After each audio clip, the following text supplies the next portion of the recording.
Note operator सिर्फ single input पे काम करता है। उसका सिर्फ काम होता है केस को रिवर्स करना। अब केस को रिवर्स करना मतलब अगर इनपुट ट्रू है तो वो फॉल्स हो जाएगी और अगर फॉल्स है तो वो ट्रू हो जाएगी।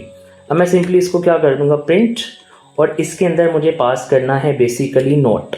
क्या पास करना है? नोट और ब्रैकेट्स आपने लगानी है वरना एरर आ जाएगा बेटे। आपने सिंपली अब इसको रन कर देना है। ये 1 है तो आप देख लें इसने 0 नहीं किया, इसने फॉल्स रिटर्न कर दिया, तो इससे आपने कंफ्यूज नहीं होना।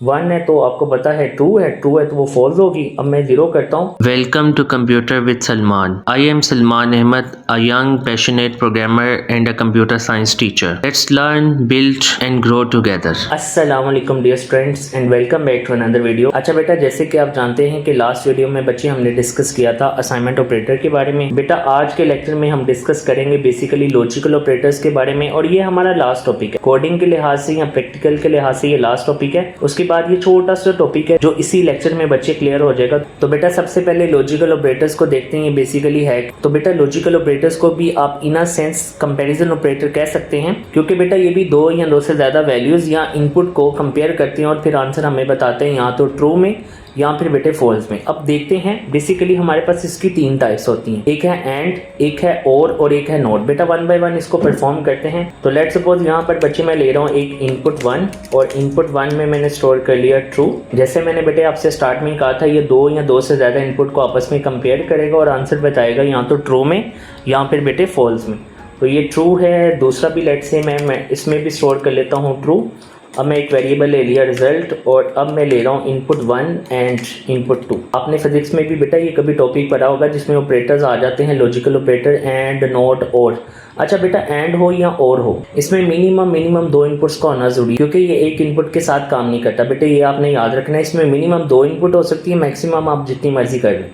अच्छा इसमें केस क्या होता है कि जितनी भी इनपुट्स हो ना उनका ट्रू होना जरूरी है। अगर ट्रू होंगी तो आंसर ट्रू आएगा, वरना आंसर क्या हो जाएगा, फॉल्स। अगर एक भी फॉल्स होगी, लेट्स से अगर आपकी 100 इनपुट्स हैं, 100 में से 99 पहली ट्रू थी, एंड वाली फॉल्स होगी तो आंसर फॉल्स हो जाना, क्योंकि एंड का लॉजिक ये है कि इसमें सब इनपुट का ट्रू होना जरूरी है। तो बेटे अब लाइट चली गई है और वाईफाई बंद हो गया। अब डेफिनेटली इस कोड को मैं रन नहीं कर पाऊंगा। जैसे कि आप जानते हैं कि इस प्लेटफॉर्म को हम रन कर सकते हैं इंटरनेट के साथ, लेकिन आपको पता है कि मैंने आपको दूसरा सॉफ्टवेयर भी बताया हुआ है जो बेसिकली आपकी डिवाइस में इंस्टॉल हो जाता है, इसका नाम है पाइचार्म। तो बेसिकली बच्चे इस कोड को मैं यहाँ से कॉपी कर रहा हूँ, कट कर लो जो भी करना है, कॉपी करके इसको मैंने यहाँ पर पेस्ट कर दिया हुआ है। ठीक है, अब मैं इसको सिंपली आगे बस प्रिंट करूँगा। तो मैं क्या करूँगा, यहाँ पर मैं लूँगा प्रिंट के अंदर सिंपली मैंने क्या पास कर दिया बच्चे, रिजल्ट। आपको पता है ऑटोमेटिकली आपको सजेशन दे रहा होता है। अब सिंपली मैं इसको रन कर दूँगा। तो जब मैं इसको बेटे रन करूँगा तो आपको यहाँ पर देखें ट्रू दिखाई दे रहा है। अब आपको पता है कि एंड का लॉजिक क्या होता है, सब इनपुट का ट्रू होना ज़रूरी है। लेट्स सपोज इसमें से मैं कोई एक कर देता हूँ फॉल्स। ये देखें आपको ऑटोमेटिकली सजेशंस दे रहा होता है ये सॉफ्टवेयर, लेकिन मैंने आपसे कहा था एज अ बिगनर आपने वहीं पर काम करना, तो ये फॉल्स आ जाएगा। लेकिन यहाँ पर अगर मैं और लगा देता हूँ, और का लॉजिक क्या है, उल्टा है कि और में सब इनपुट में से कोई एक भी इनपुट ट्रू होगी तो आंसर ट्रू हो जाता है। जैसे कि आप यहाँ पर देखेंगे ट्रू आ गया, लेकिन फॉल्स कब होगा, जब सारी इनपुट फॉल्स होंगी। इसी तरह बेटे आप इसमें दूसरी वैल्यूज भी स्टोर कर सकते हैं, मतलब या तो आप ट्रू फॉल्स स्टोर कर लें या आप 0 1।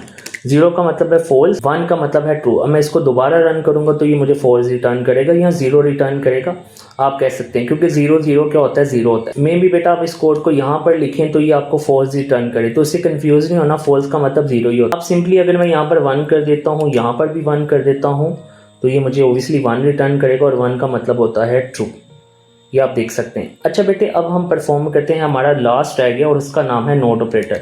नोट ऑपरेटर सिर्फ सिंगल इनपुट पे काम करता है। उसका सिर्फ काम होता है केस को रिवर्स करना। अब केस को रिवर्स करना मतलब अगर इनपुट ट्रू है तो वो फॉल्स हो जाएगी और अगर फॉल्स है तो वो ट्रू हो जाएगी।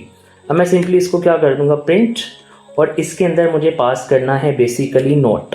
क्या पास करना है, नोट और ब्रैकेट्स आपने लगानी है वरना एरर आ जाएगा बेटे। आपने सिंपली अब इसको रन कर देना है। ये 1 है तो आप देख लें इसने 0 नहीं किया, इसने फॉल्स रिटर्न कर दिया, तो इससे आपने कंफ्यूज नहीं होना।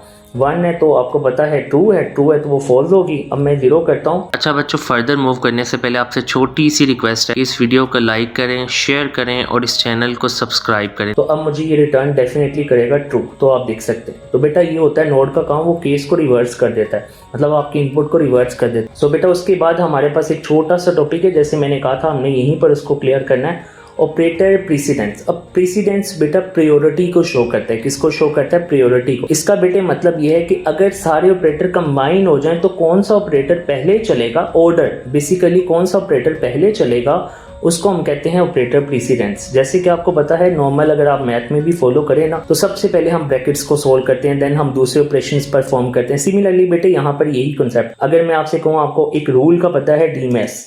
अब लेट सपोज आपके पास कैलकुलेशन आ गई 2 + 2 - 2 × 2, क्योंकि आपको पता है कंप्यूटर साइंस में स्टैटिक होता है और डिवीजन इस तरह का होता है। अब आपको पता है यहाँ पर हम कंसेप्ट फॉलो करते हैं डीमैस का। डीमैस हमें क्या कहता है? सबसे पहले डिवीजन करनी है आपने, फिर मल्टीप्लिकेशन करनी है, फिर एडिशन करनी है, फिर आपने सब्ट्रैक्शन करनी है। तो बेटा ये वही कंसेप्ट है ऑपरेटर प्रीसीडेंस का। बेसिकली प्रायोरिटी बता रहा होता है कि जब सारे ऑपरेटर्स कंबाइन हो जाएं। इसी तरह आपको ऐसी प्रॉब्लम्स आ सकती हैं जहां पर सारे ऑपरेटर्स कंबाइन होंगे, जैसे कि यहाँ पर आप देख सकते हैं कुछ ऑपरेटर्स कंबाइन है और इवन यहाँ पर भी इन्होंने कुछ दिया हुआ है, ये देख सकते हैं। जहां पर सारे ऑपरेटर क्या हैं बच्चे, कंबाइन है। तो सबसे पहले कौन सा चलेगा, फिर कौन सा चलेगा, जो हमें ऑर्डर बताता है। तो ऑर्डर हमें किससे पता चलेगा? ऑपरेटर प्रीसीडेंस से। आप जैसे कि जानते हैं ऑपरेटर प्रीसीडेंस में अगर मैं आऊँ तो सबसे ज्यादा प्रायोरिटी ये है कि पहले ब्रैकेट्स को एग्जीक्यूट किया जाएगा, उसके बाद दूसरा है, बाद पावर आ जाती है, फिर मल्टीप्लिकेशन डिवीजन के ऑपरेटर्स आ जाते हैं। तो यहाँ पर आप देखते हैं अगर यहाँ पर आए तो सबसे पहले हम ब्रैकेट को सोल्व करेंगे तो 3 + 2 5, और 5 को हम जब 5 से मल्टीप्लाई करेंगे तो आपके पास क्या आएगा 25।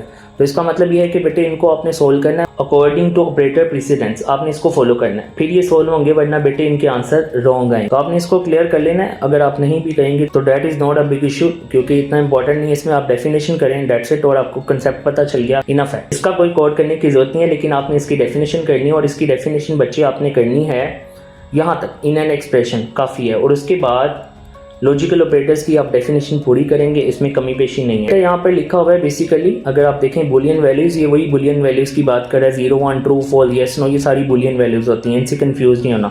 सो बेटा that was our today topic. अल्लाह हाफिज। Thanks for watching students, and kindly don't forget to subscribe.